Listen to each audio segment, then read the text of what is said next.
What is up, YouTube? Tool Tubers of the world, my name is Brad. Welcome to the workbench. I'm a man of my word. I got the Icon 3/8 Flex Head. Do you think I was wrong?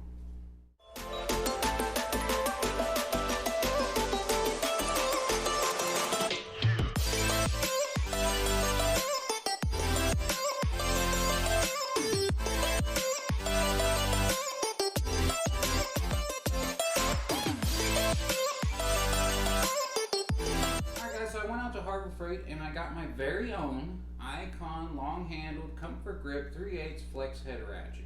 Cost me about $50. I really didn't want to buy this ratchet, but since I did say I would to compare it in a long-term review, and in my cons of Icon video, a lot of people brought up a good point saying that I shouldn't talk badly of a tool unless I've used the tool. Granted, that's not at all what that video was about. I never meant to come across by saying that I thought this was a bad quality tool. Because you're right, I've never used the tool. I can't speak on the quality. That video was meant to show you other options out there, and that Harbor Freight, by stepping into this price range, had a lot of competition. And to discuss the warranty. We'll touch on that later because they did change it, and I'm happy that they did. So that video was really just meant to show people that companies have been making quality tools at this price range for a long time. But anyways, y'all are not here to hear me go on another rant, so let me tell you exactly what I think of this Icon ratchet. And there she is, gentlemen, in all of her glory, the Icon 3/8 Flex Head Ratchet. This one has a comfort grip in the exact opposite colors of a Pittsburgh Pro. It also has the part number right above it, because that's what all professional ratchets have. A nice long chrome shaft, a flex head with no locking mechanism or detents, a selector switch so you can tighten and loosen nuts and bolts, so it oddly sticks out about 1/8 of an inch from the handle.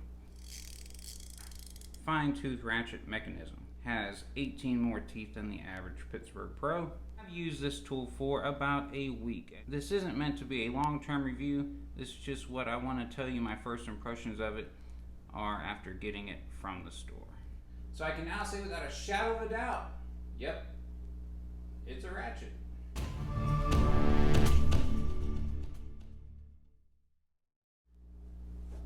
What are you still doing here? That's it. I mean, it's a ratchet. I confirmed it, okay? Boo! You suck! That's all I'm going to say about it right now. I just got it a week ago. I don't know what you're talking about. Did you hit subscribe? Okay, well go on then. Harbor Freight rules. Go on now, shoot. Icon for life. Okay, fine, we'll talk about it a little bit more. I've only had it a week. It's got some scratches. It's taken a drop or two. I definitely would have liked to see them do a locking flex head. That would have went a long way with me because there's not a whole lot of affordable locking flex heads out there, or at least I haven't been able to find them.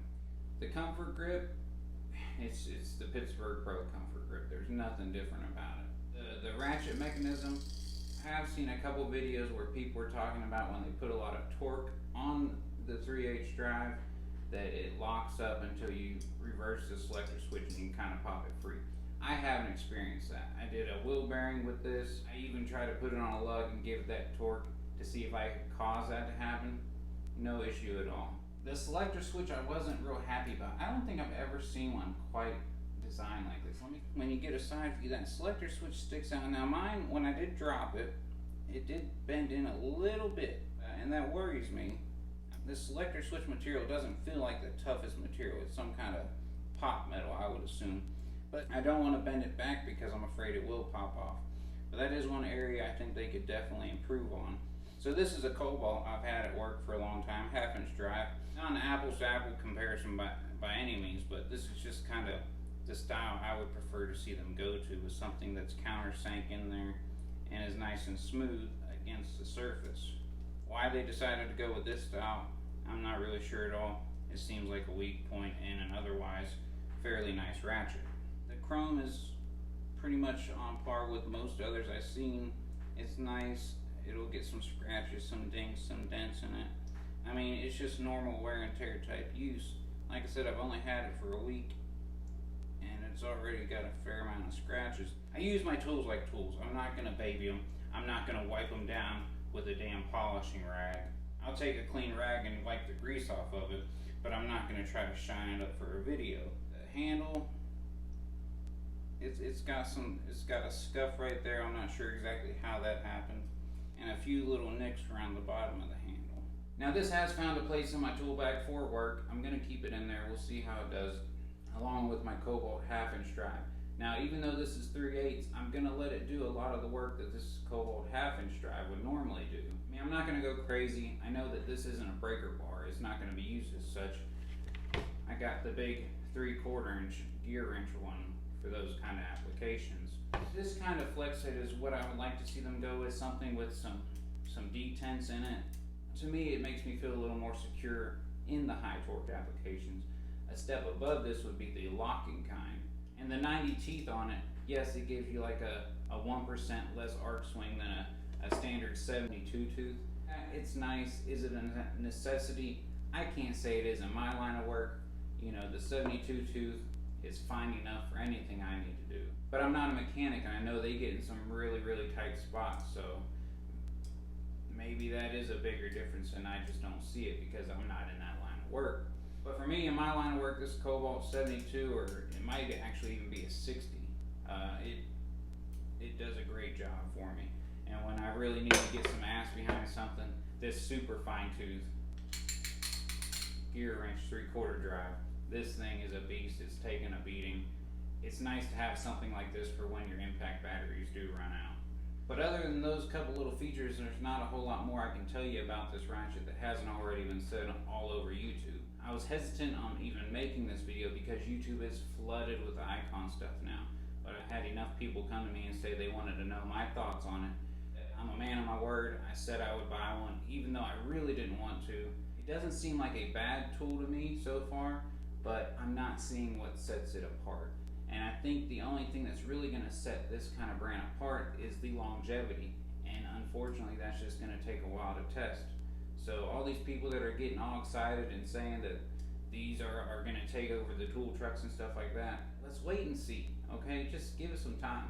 Harbor Freight's not the first company to build a quality ratchet. Many companies out there that do it at the same price point or less. I will come back in 3 to 6 months depending on how I feel. If in 3 months I feel like I have a good handle on this ratchet, I'll give you a review. If I'm still iffy on it, I'm going to keep using it until I really have an understanding of what this ratchet's limitations are and if it's really worth the extra money above a Pittsburgh Pro or even a Tecton. 2 weeks later. Alright guys, so it's been about 2 weeks since I filmed that review and I've just finally got to editing it. My last week at work just turned crazy. But a lot has happened since then, and one of them being that the ratchet I had actually got recalled. There's a lot of people saying a lot of different things about this recall. Me personally, with that ratchet, I never had a problem with it. The ratcheting mechanism felt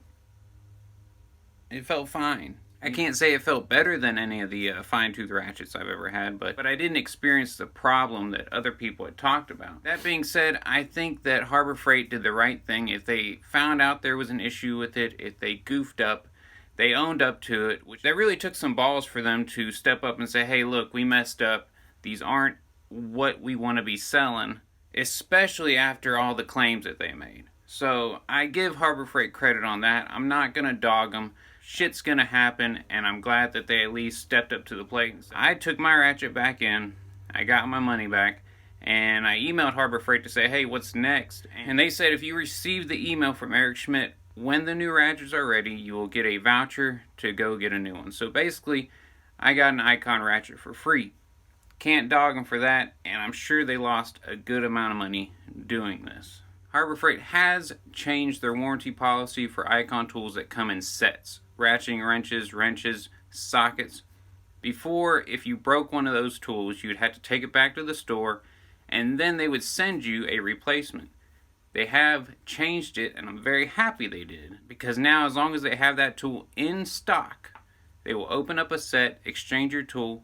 That is definitely a step in the right direction and does kind of give them an edge on some of these other companies that even like Tecton, which has a great warranty policy, but you still have to wait a few days. So if you have a Harbor Freight close to you, that could be a big time saver. But that's really all I've got to say on the recall and that situation. I'm not going to dog them like some people are doing. They made a mistake, they owned up to it, and they're making it right at a very steep cost to them, I'm sure. So, we'll be back in 3 to 6 months, like I said, to check out how it's hanging out once I get a new one back in. And until next time, hit that like button, hit that subscribe button right there, and I'll holler at y'all next time. Peace!